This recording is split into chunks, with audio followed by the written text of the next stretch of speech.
What's going on, everybody? This is Alex, a PhD candidate at NUS Business School in Singapore, and I welcome you to the first episode of the second season of the 4Sight Chats series.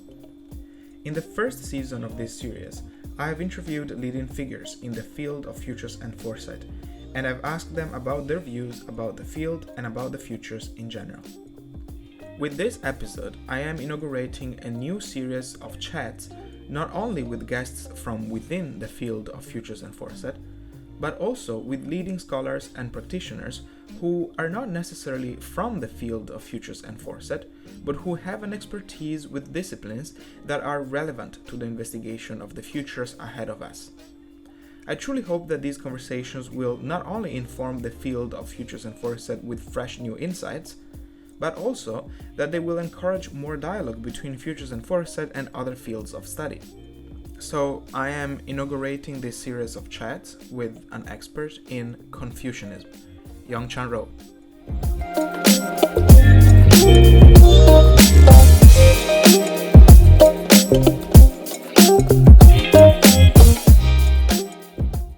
Yongchan is a professor of religious studies and the director of the Korean Studies Center at George Mason University. He holds a PhD from the University of California, Santa Barbara in the comparative and cross-cultural study of religion. He is specialized in the Confucian-Christian dialogue. He authored and edited several books on Confucianism, Neo-Confucianism, and religious studies.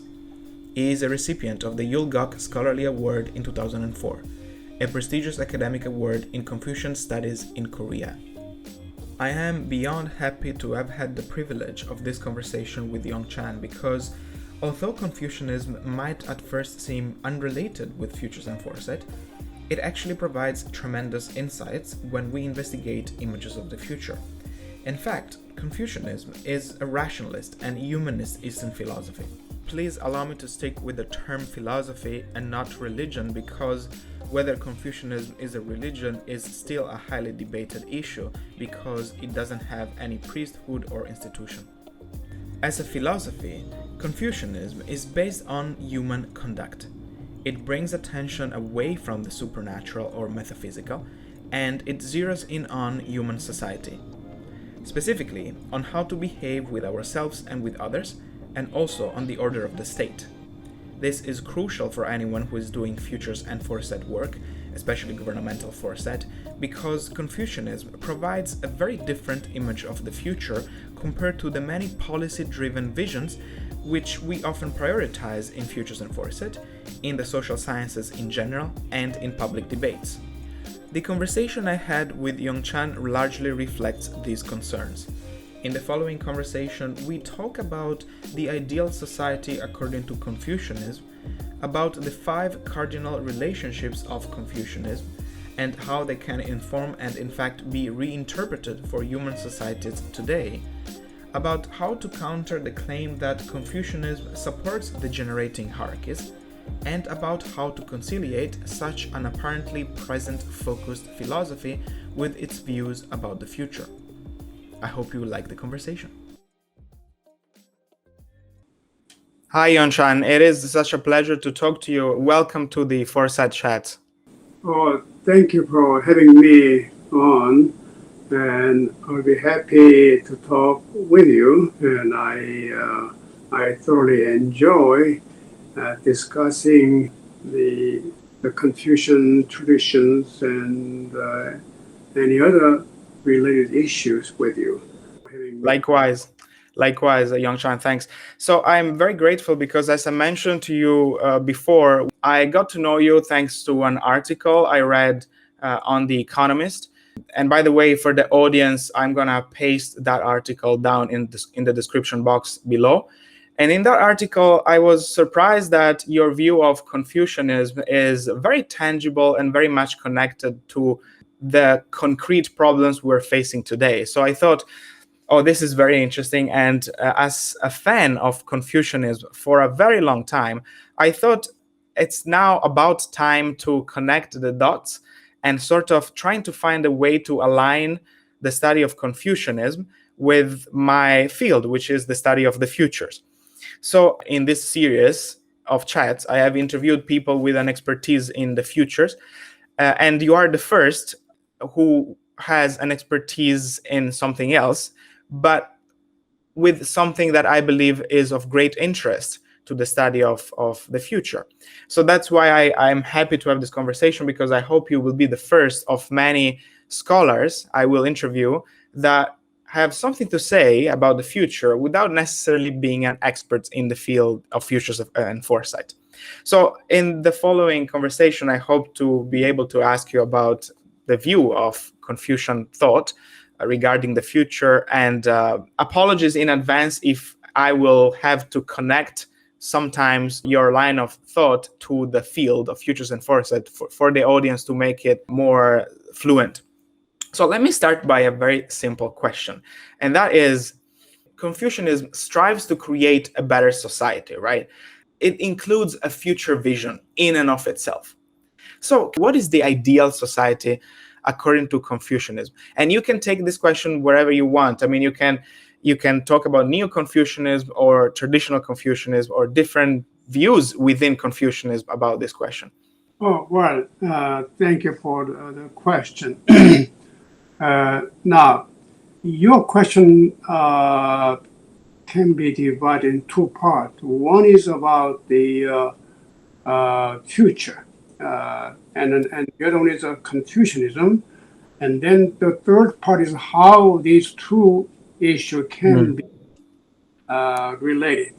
And here, so first of all, I like to talk about future because we all are now concerned about our future because of all the pandemic, all Yes. the age, and so on and so on. So here, what I think the issue regarding the future is that whether the humanities, we are now moving into a new kind of awareness, consciousness. Say, some people prophetically tell us now 21st century is a second axial age that we all know about, Carl Jasper's idea about the axial age, like 8th century BC up to 2nd century. So this like a lot of prophetic figures in Judaism and in Buddhism and Confucianism, and a whole bunch of people came out. And that was really we call it axial age, say, and prophets and Hindu and Buddhist and Lao Tzu and Confucius and all these people came into around that age and really changed the human consciousness, spirituality. So some people say that now we are about to see the dawn of second axial age. And this kind of a spiritual way of seeing the future, not necessarily any technology or scientific development, but how human consciousness, human awareness is now going into a new stage, and think about humanity, think about nature, think about universe, think about divine. So this whole idea is like the first axial age.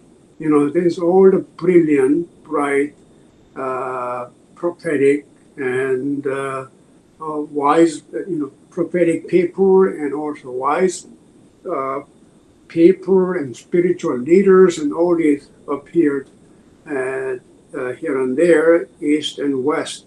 So whether this kind of the new or second actual age really is giving us a new opportunity to think about ourselves and more critically.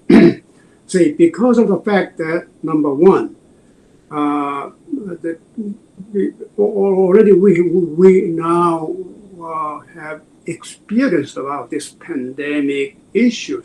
It's a global. And here we learn the lesson that we can simply survive without having the other. So that there's no way we can say one nation or one people and a particular culture will be able to survive in the future. This is impossible now. It's a pandemic. We all depend on each other. So that if we don't have a global scale kind of a sort of a vaccine or herd immunity, we're not safe at all. So no one country is safe until everybody is safe. So think about this holds the awareness, not just the kind of ethical, moral sense of a duty, but also our own mental, spiritual attitude that reflect, the Buddhist idea of, dependent co-origination. Everything is originate interdependently. So it's no longer, independent, but interdependent became now much more critical. So that is one thing we can see, that how the second axial age is now opening this new vision of a global age with the sense of urgency that we all have to think about. You are not just you are part of me. So that we have to be able to develop this kind of a spirituality. And also, talking about, say, Confucianism, Confucianism, again, from the perspective of second axial age, how do we rediscover the wisdom of Confucian tradition? Basically, Confucianism, from the beginning, highly emphasized human being is not an individual. We are relational. So human being becomes human being only in relation. So that's why the Confucianism had this so-called the 5 cardinal relationship. So we don't have to follow literally the ancient formula, but we can use that 5 cardinal relationship as a kind of model for the future. It gives us a new way of relating to each other in the family and extended family. So family, the whole Confucian notion of family is very important. However, traditionally Confucianism was so much confined to blood-connected family notion. And now we have to go beyond that sense of family. We extend the notion of family to the much global scale, including not only other nation culture, but also nature, universe, and even divine. This whole, what you call oikonomos. Oikos nomos. Oikos means this universe or home. So the universe is like a home, extended home. And nomos is kind of rule and order. So that in that sense, Confucianism can be a source of inspiration, helping our understanding of interdependency, as well as human being as not an individual, but as a relational. So once you lose relation, then we lose our own individual being. So it's not that relation is somewhat, say you have individual first, A, B, C, D, and then we have some kind of connection. We can, we have a string and to attach A to B, B to C, and so on. That is not relation. That's a connection. It's external link. But relation is much more profound, internal. It is that my being itself is already in relationship. So the family is not simply external way of seeing myself, my father, but myself is already family inside. So there is an intrinsic way of understanding family or relation within myself. And say, I'm a father as well as I'm a son. And also I'm a husband. And also I'm a friend. And also a teacher. So that's intrinsic.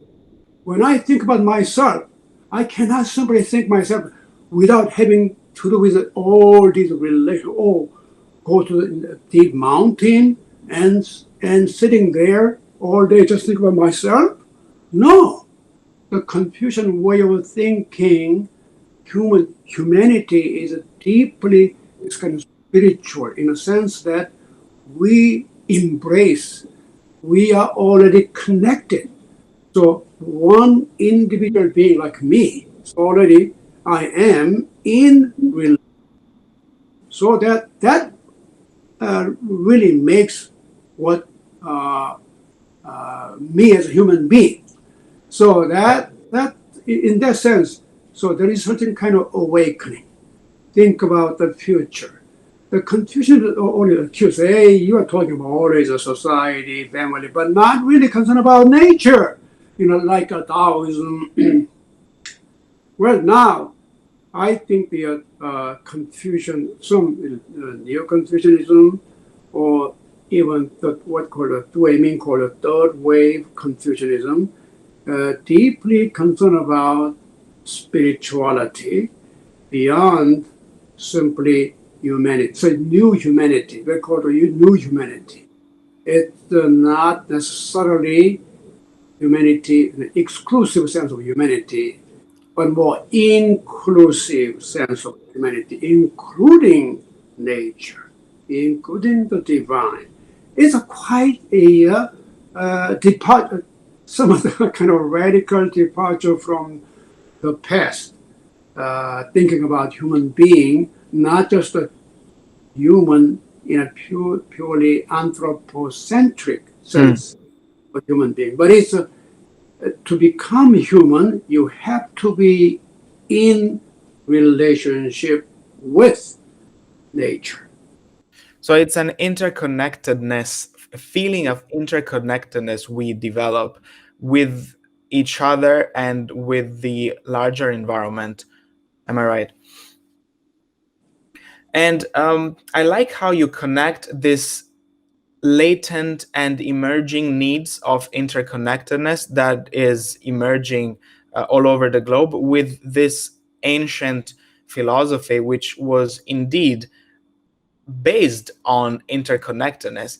And I think this leads us to another interesting question, which is, I think you actually mentioned that already.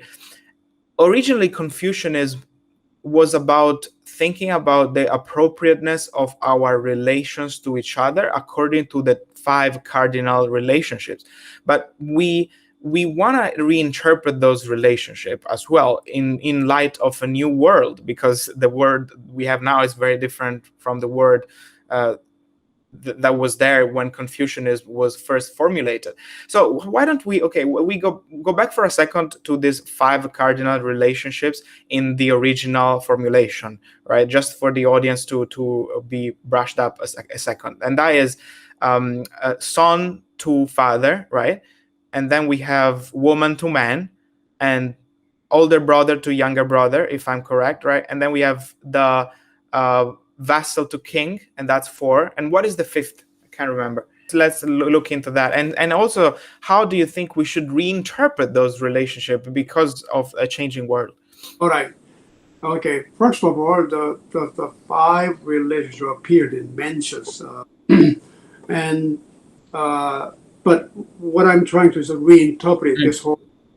But originally, the 5 relationship means number 1 between sort of superior and inferior. This kind of yeah. In a human society, we all have that kind of hierarchy. There is a hierarchy, of course. Okay. Hierarchy. You're right. It's hierarchy, and then between father and son, which means the parents and children. Right. That is biological. Sure. We all relationship. Yes. And between husband and wife. Right. That's a basic structure of family. We all, once you grown up and then you get married and then you have your own family. So husband and plays his role and the wife plays her role. So that, and then between the older and younger, there's a certain kind of seniority, or that's again hierarchy, and then between friends levels. So that each of these relationships it's somehow structured, basically a certain kind of hierarchy or certain kind of order.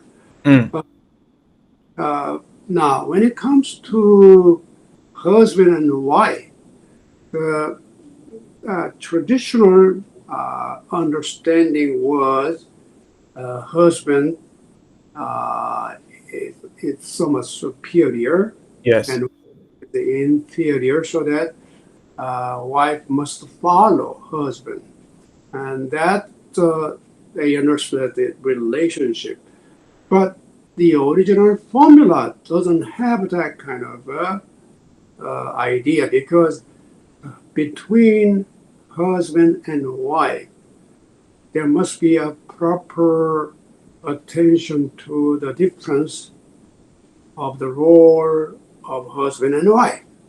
So the original formula. So Pia in China means simply distinction, some separate function, rather than any hierarchical sense of who is above or who is below it.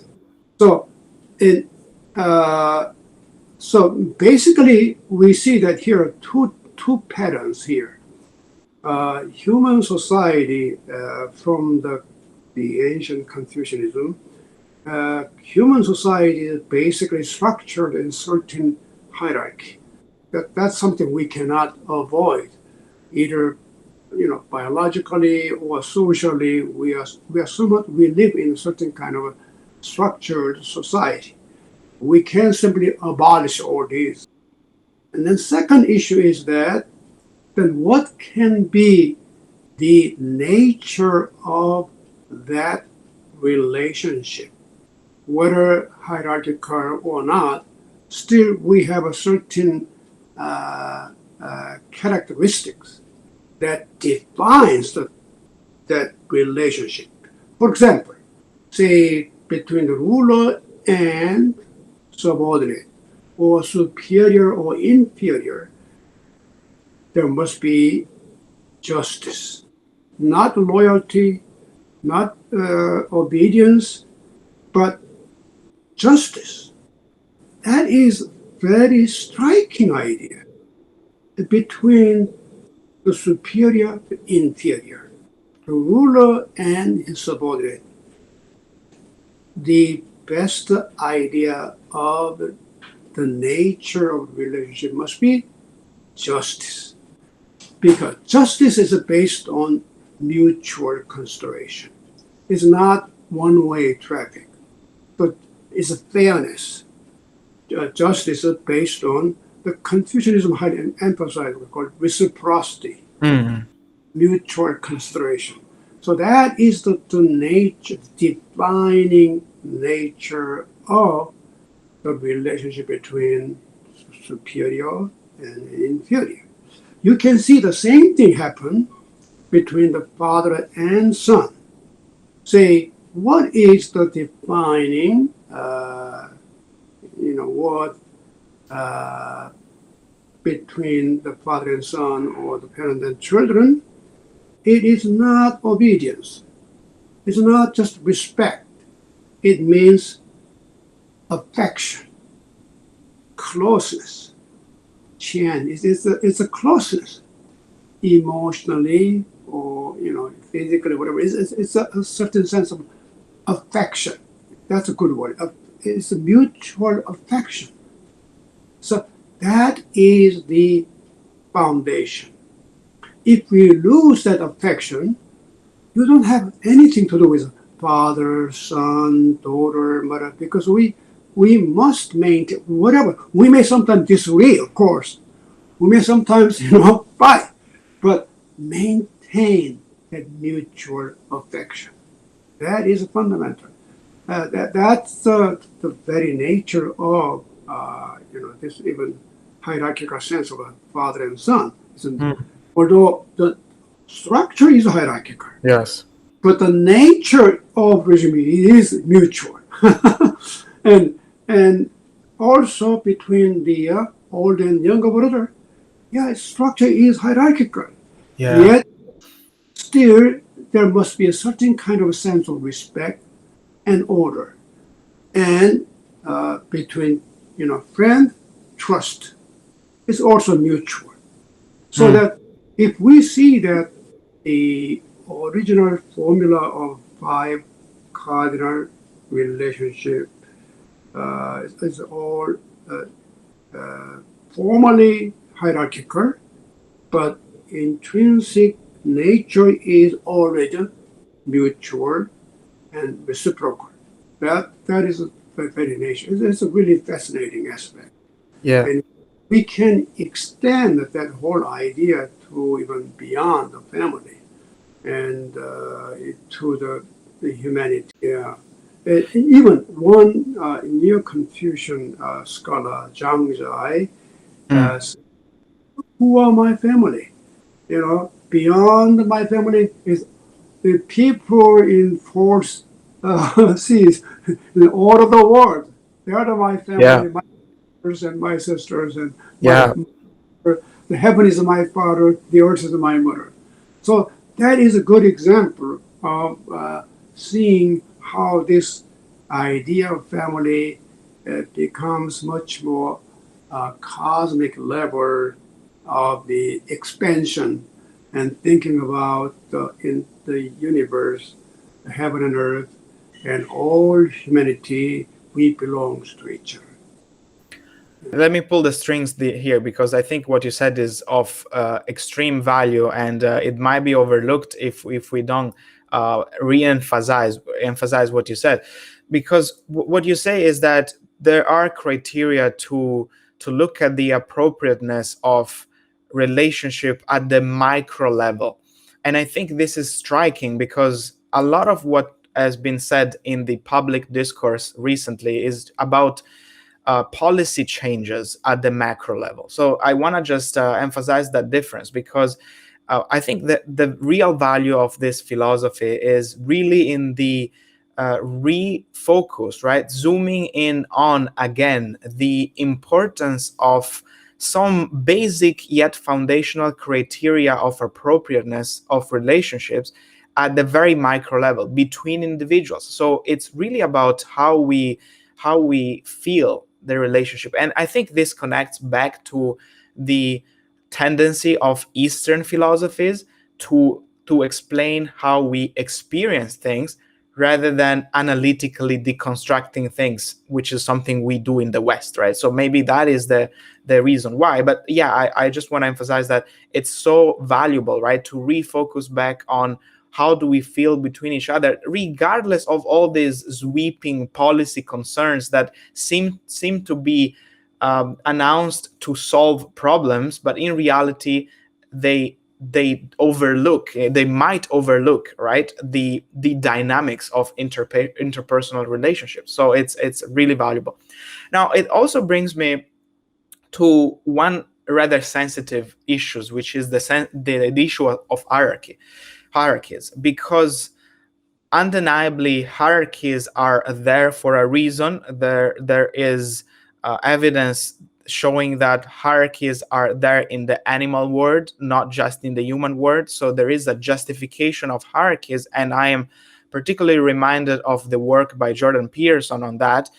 And Jordan Peterson explains that hierarchy are there for biological reasons, for evolutionary reasons. So they help us to navigate the world and to maintain the order of a society.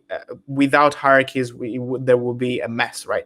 So on one hand, there is an importance of the existence of hierarchies. On the other hand, recently we have seen the emergence of philosophies of science that criticize hierarchy because they degenerate into systems of power that somehow constrain certain minorities. And I'm thinking about races and women and so on, right? So this is a very sensitive issue because hierarchies are also criticized when they degenerate into forms of, for example, patriarchy, right? So then how do we respond to that kind of criticism? Because we want to make Confucianism relevant again, right? But we also don't want people to misinterpret Confucianism. So, for example, how do we respond to social constructivists or postmodern critics about? So oftentimes they might say, "Yes, but you are just perpetuating a hierarchy that maintains that power relationship, right? Maintains that difference between woman and man and so on." So I'm very concerned about this because I want to be able to respond well to that kind of criticism and emphasize the importance of relationship despite hierarchies. So how do you respond to that kind of criticism? All right, that's very good question. Right. You are absolutely right about this sensitive issue regarding how do we maintain the balance between hierarchical structure. At the same time, this reciprocal and also certain sense of equality and fairness on the other. So traditionally, we put this to dialectically, say either or. Say if you follow the hierarchical, then you become like a dictator or right.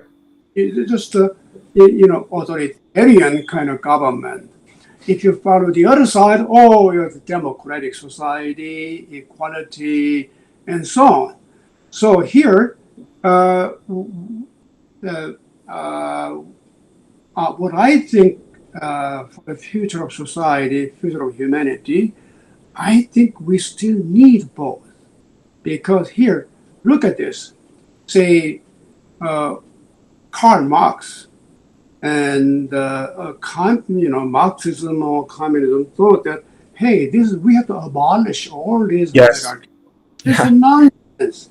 And say, even they called each other, say, comrade. Say, hey, we no longer use like any kind of hierarchical way of calling each other. Simply get rid of all these. Teacher, hey, everybody's kind of comrade. Or like, but they even this kind of revolutionary idea, they were not able to get rid of hierarchy at all, and they create a new kind of a hierarchy. That's right. Yeah. Because that is the very nature of human society and also the order of universe. We can't really artificially, destroy all this and make everything equal. It's artificially, because we have to respect the order of nature, the way of nature. That's how we follow, in a way. Yet we have to avoid this order becomes like a, authoritarian. Okay. Yeah. And this is a kind of a kind of risk and danger all there. So that how do we avoid?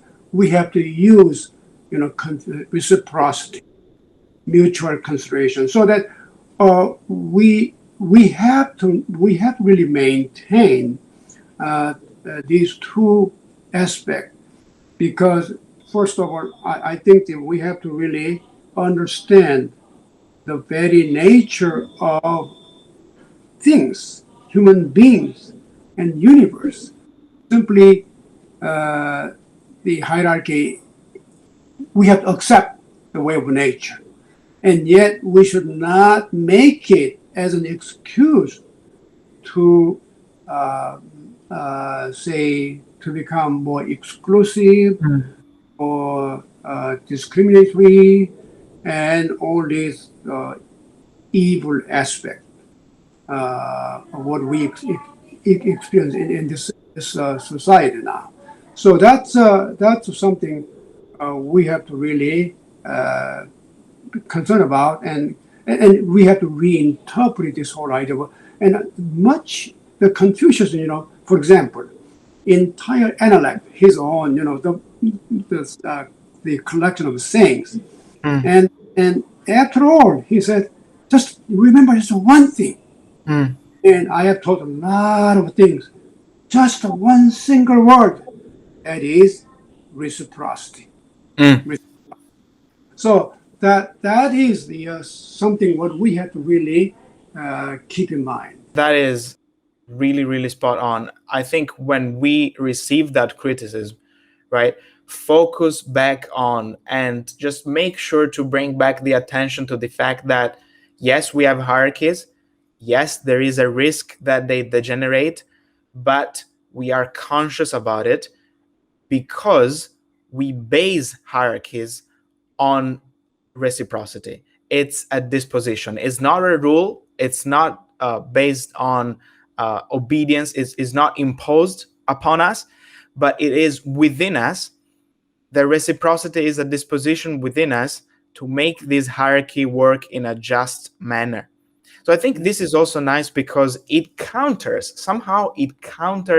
the excess of individualism that has been bringing the West, to the polarization that we have seen. Because undeniably, the criticism that I just mentioned to you is also a consequence of a very individualistic society. It certainly is derivating from North America, and North America is arguably one of the most individualistic society globally.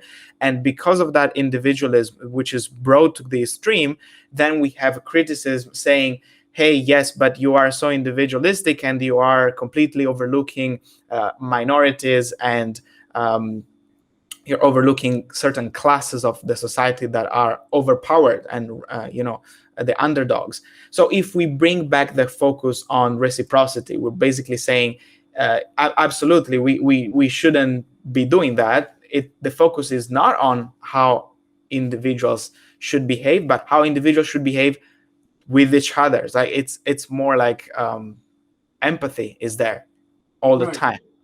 It is like it's a community. We in community, and also it's kind of the Confucian idea of it's a human is like a vessel. We all in that kind of utensil. It's one big vessel. So that's why we have to develop another idea. Is the propriety called ritual. Yeah, let's talk about that. This is a very interesting phenomenon. The Li, right? Let's Yeah, talk about that a bit. What is the propriety as well? This is also very interesting concept. yeah, because this word Li can be translated as a propriety or proper conduct, Mm, ritual, ceremony, and all these. There are a bunch of different meanings. mm. Uh, but basically, this ritual. Now, number one, why do we ritual? The Mm. human being is ritual being. We need a ritual. A But first, ritual. where does it come from? Just mention a bit about the origin, because I think it might be interesting as well.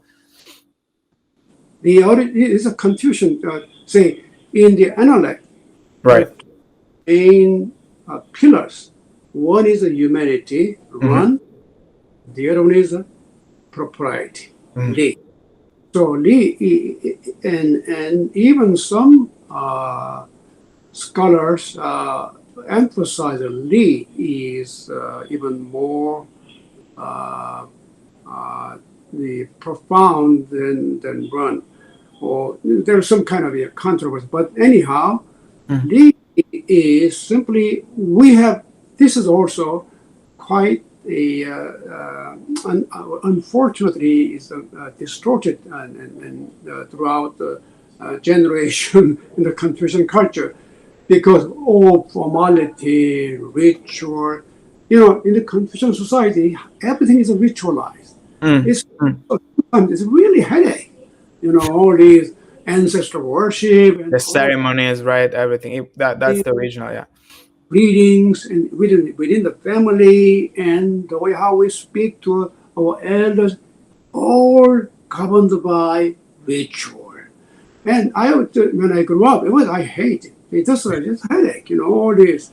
So I never thought it's a ritual as anything good.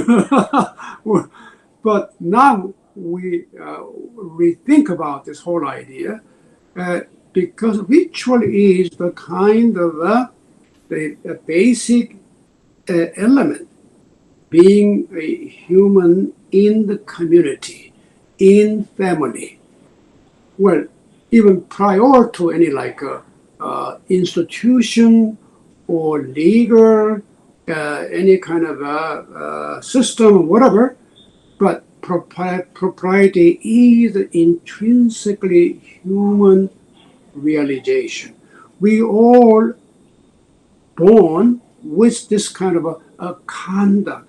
We want to be properly relate to each other. Mm. We don't want to create conflict. How do we say when we have a conflict? How do we resolve through certain kind of ritual? Ritual is not necessarily a huge thing, but a small gesture, Mm. shaking hands, or greeting, or proper way to say something, and that really change.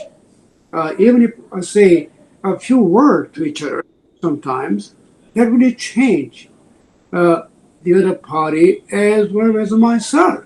And when you try to show your friendship and say few words to others, that not only make the other people feel good about you, Mm. you also feel good about him Yeah. too. Once you do it, so that in a way that is a kind of magic. That is the power of ritual. So Yeah. that this propriety is so we don't have to really too much depend on any external a Impositions. Yeah. yeah, the structure or institution, but it is more spontaneous. Yet there is certain kind of respectable way to relate to each other. And this rings another bell, which aligns well with what we've said before, because in a world of competing policy claims to fix society in this way, fix society in that way, this appropriateness of behavior to feel better at the micro level, right? it just rings so much relevant to what we're experiencing today. And if just we think about online behavior, for example, right? Online behavior is arguably a mess because we don't have a way to approach it. The way the web is designed sometimes incentivizes criticism in a manner that certainly deviates from appropriateness, right? But then it's also a thorny issue how to regulate that, because there are so many different cases. So it seems that it's eschewing any possible policy regulations. So we go back to maybe the resolution is actually thinking back about certain very basic, fundamental principles, such as the Li, right? So this is again extremely relevant today, despite what many people think, right? Yeah. So that you brought a very important point here. Say the how do we reinterpret Li? We have this kind of now struggle. On one hand, say if we try to control society or family with a certain kind of institution or law regulation or all these, and this becomes so sometimes rigid, sometimes it's destructive, and and we can see that even in the past, so-called legalist, Yes. legalist in China is very destructive. Now, on the other hand, if we simply let it go, and just then we inevitably we see a certain kind of a chaos. And we have seen both, by the way. Let's just underline that the failure of the communist system and the failure of legalism have been clear throughout Chinese history. Right. Yes. So that we have to avoid these two extremes. Yeah. Of a chaotic situation and also this kind of rigid kind of legalist society. And that is the kind of the future vision we can project coming from the Confucian teaching. And so we really have to deeply reinterpret whole idea and how it becomes so vital without becoming destructive. So that is something, and also we learn how to respect each other. What is a proper way to relate to each other? This civilization. You think about Chinese always look down the other people outside China. This is all, barbarian. One thing is they don't have Li. Right. So we have to maintain Li. It is something we can be proud of ourselves in terms of preserving nature, preserving universe, preserving human society. So Li is not just it belongs to a human society, but we can extend it to nature too. How do we properly treat nature? And this is a Li, a basic principle. And how do we relate to universe or even to divine? There is certain kind of way to relate. And the proper with the sense of mutual respect. And we have to develop certain manner, certain conduct, certain attitude, a certain spirituality. I think that is something we need in the future. Still on this theme of reinterpreting Confucianism. Originally, Confucianism was not concerned so much about the future, although the idea to create a just and ideal society is in and of itself in the future, because it's an ideal that you pursue. So it's not now, but is something you would strive for, that is by definition in the future. But originally, and correct me if I'm wrong here, the future wasn't so much the concern, right? Similar to other philosophies, it was more a philosophy in the present, right? I mean, I am perhaps thinking about other philosophies as well and drawing commonalities, right? In Taoism and Buddhism, the future is almost considered a silly concern, because it's everything is about the present, right? And Confucianism certainly was opposed to those philosophy, at least in the beginning, right?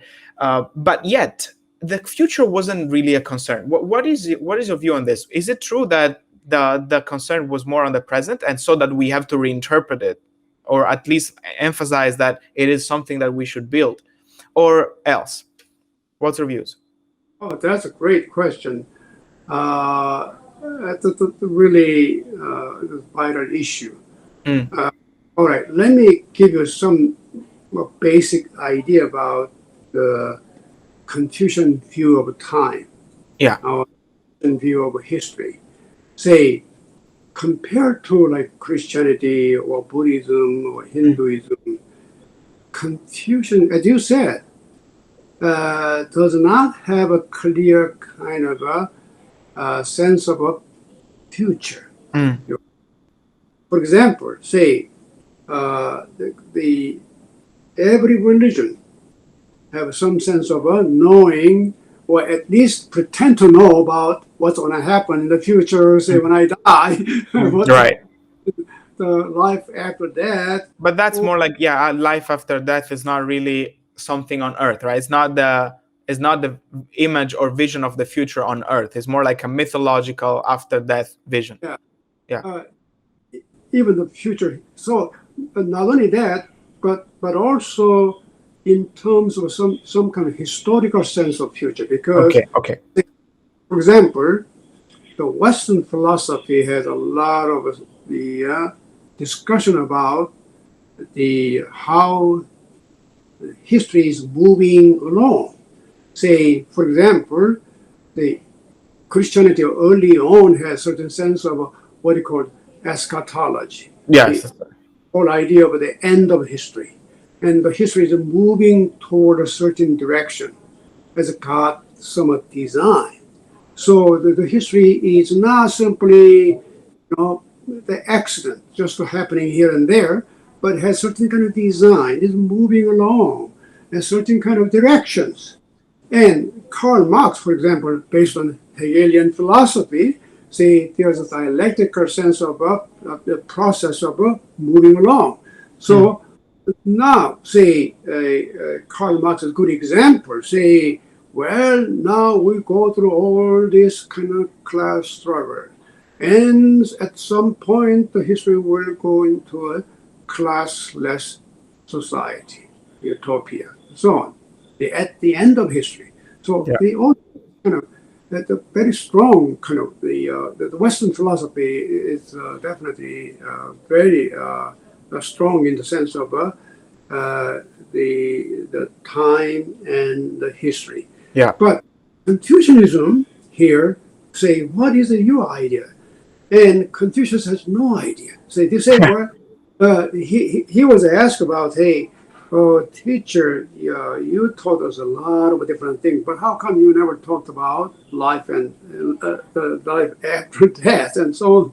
He said, hey, look, we have not been able to comprehend here, this world, this life, and we have to live every moment here and now.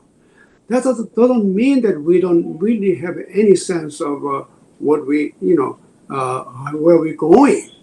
But the Confucian concept of future is very much based on cyclical nature of time. In order to see the future, you have to go down look back, past. The past is is a source of inspiration, Mm. and we will be able to predict the future. Mm. So, like I Ching, Book of Changes, one of the classics is based on that whole, Yeah, 64. absolutely. And, Absolutely. and so they can predict the future. That future is primarily based on what we have had in the past. And also, Confucius' dream about the future is always how to realize Yao Shun. This what kind of legendary a, uh, uh, a kingdom, legendary emperor Yao and Shun, Yes. most ideal rulers. And so that the Confucius ideal future was how do we realize that past? So we don't have to really look into the future. Okay. Yeah. Look at Fast. what this is kind of. It doesn't mean that we have to go back to past, but at least we have an abundance of inspiration and lessons from what happened in the past. Mm. And we can think about the future based on that kind of the patterns of history. And how do we think about the future? So that it is very much a cyclical sense of history, and Confucianism is interested in seeing future not in wide open, but there's a certain kind of a sense of uh, uh, perspective based on what we had in the past. Mm. That's the thing. Yeah. And let me pull the strings there because it might sound contradictory, but yet it is not, right? On one hand, Confucianism is very much concerned with the present, right? Now, that is the major concern, right? How do we do things appropriately at this moment? And yet, at the same time, there is this built in ideal of creating a society that is as glorious as what it was before. And Right. Confucius draws on Yao and Shun, which are the emperors, right? The first emperors, where everything was supposed to be very, very good, right? So then what seems to be like a contradiction here is not a contradiction in that we pursue that ideal society by being concerned about the way we behave in the present appropriately. So, and pursuing that relentlessly, right? Is this the way we can conciliate those two apparently contradictory claims? Yeah, it appeared to be, at the first glance, we Hmm. were contradictory. Say we just have Hmm. but here is a more the Confucian vision is not simply we live this moment without having a certain kind of conviction, Mhm. certain idea, certain kind of a sense of hope, how to build a society, better family, better future. They primarily concerned about how do we construct a society and a better future, definitely. In that sense, they do have a sense of future, definitely. Okay. Okay. And that is coming from not just from a kind of out of blue or vacuum, but we do have a certain kind of blueprint, and which is coming from the past. Oh, So because of history is going around okay. cyclically, and although it's not really repeating the same cycle, but same a similar kind of pattern. There is a patterns, but not necessarily we are repeating.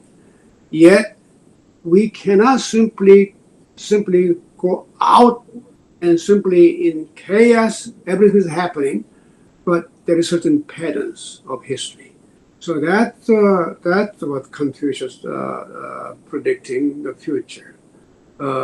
So now we have to really reinterpret this whole idea about in the future.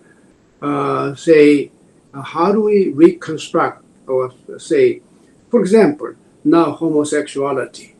Say, and a lot of people are not marrying. Say, hey, Confucian idea of family is not breaking down.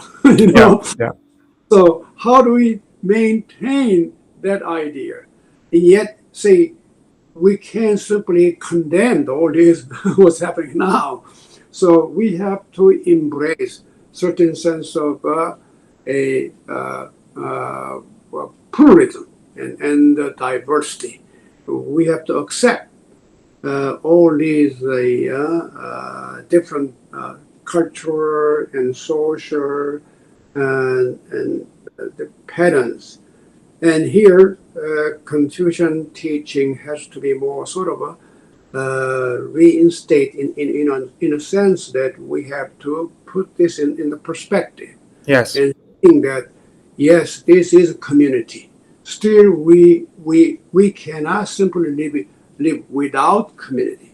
Whether you're single, you're married, you're homosexual, it doesn't matter. Still, human beings need a sense of a community. And that is a fundamental. So that we have to really reinterpret the whole concept of a Confucian family. It's no longer kind of blood-related sort of a micro, sort of sense of family, but it's more macro sense of family. And within that community, we have a ritual, certain propriety, and also humanity, and mutual respect, and reciprocity. That is still a vital element. Okay, this brings me to a more tangible question. How do we advocate for Confucianism in today's academia and in today's society? We have covered this in part in that we have said what we should encourage, right? All these principles that we have been talking about. But how do we tangibly argue and create a new wave of scholarship about this? Because undeniably, Confucianism as not being considered a mainstream, a mainstream field of study. So we certainly have room to improve here, right? So how do we connect it back? What do you think in terms of an in terms of activism or scholarship or encouragement, advocacy? What should we do, right? What do you encourage? And is it actually okay to do it? And what is the challenge as well? Yeah, that's a very challenging question. Say, you're right. For example, the Confucianism is now somewhat confined in a small circle of scholars, and not really say it has any larger, more broader implication to hold humanity outside a certain circle of professional scholars. That's a problem. So far, and there are a lot of brilliant scholars, but still confined into that kind of their own circle. And we have to make a breakthrough and go beyond this circle and make this relevant to contemporary society. For example, say now the Western societies is confronting a lot of issues. Among many of the issues, I think the individualism became a big and a very serious issue. And how do we maintain individualism? And as we see now, the North America, particularly America, becomes so much, we say, very individualistic, even selfish, and they're their own protection. and their own need, and even politics nowadays. Yeah. They about community or even country. They, oh, my party, Republican, for example. Hey, no, how do I maintain, even within Republican, I maintain my own hegemony. Yes. So this is very troublesome, and it becomes more and more individualistic, more and more selfish, and self-interest, and that, in that sense, the Confucian sense of the governing is something we have to really interpret and make it relevant to contemporary social, political issue. How do we make a decent human community? Confucian can be really a good source of inspiration and teaching to educate and inspire the people. How do we construct, how do we create a future of America, for example, or future of the world, and a new order. And this is kind of beyond any, say, either or, whether, say, a certain totalitarianism and individualism. But how do we create a new, it is a kind of new vision. How do we create a human society? And that I believe we can make case. We can learn a lot from Confucian tradition. And unfortunately, as I said before, we have not been able to do it. Yeah. But we have to really, if I teach Confucianism and simply in a traditional way, they will not, no, that's not interesting. Yeah. This is boring morality. Absolutely. But we have to bring these issues and then relate to the contemporary social issues and political issues, and how do we understand or we understand humanity from the perspective of a Confucian vision. That is something the scholars has to work hard to really provide those kind of ideas for the future and for the younger student. Yeah, it seems you're saying that we need public intellectuals to do this, because arguably many Confucian scholars are, or at least have been interested to look at the past of Confucianism, the origin, and then the development and the interbreeding with other philosophies in what is called Neo-Confucianism and various debates and so on. But what you're saying here is we really need somebody, we really need some people who are willing to connect Confucianism with the public debate in an open manner, right? Also publicly. So that needs to be to the benefit of a society at large, and that requires a new kind of scholarship. So absolutely, I'm with you on that. Well, I hope that this conversation will encourage some of that. On one hand, I hope that Confucianism will be seen more and more relevant, and I will certainly try to push into this direction as well later on, hopefully in my writings. And I also hope that somehow Confucianism will be considered by those who study the futures, because I hope that we have showcased in a very clear manner that it is so relevant, right? That the principles that we've talked about are so relevant to the study of an image of the future, of a society in the future. Well, that's really, I think you really hit the point. So that's what your comment. Yeah. Well, okay. Let's hope that this conversation will encourage in our audience in that direction. Yongshan, it was such a great pleasure to talk to you again. Every time we have a conversation, I am literally mind blown, because this philosophy is, to me, it's very dear to me. That's where I started my intellectual journey. My intellectual journey started with Asian philosophies, and then it brought me to the study of the futures later on. But this is really where I started, and for me, it's about reconnecting the dots. And I am strongly convinced that it deserves some more attention for the reasons we have outlaid here. So I thank you immensely for this conversation, and I do hope that this will be one first conversation of many others we're gonna have in the future. Well, thank you so much for having me and involve me in this really a great project what you are developing, and a great honor to be part of your effort.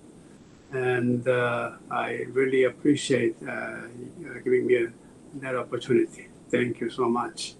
Pleasure of mine.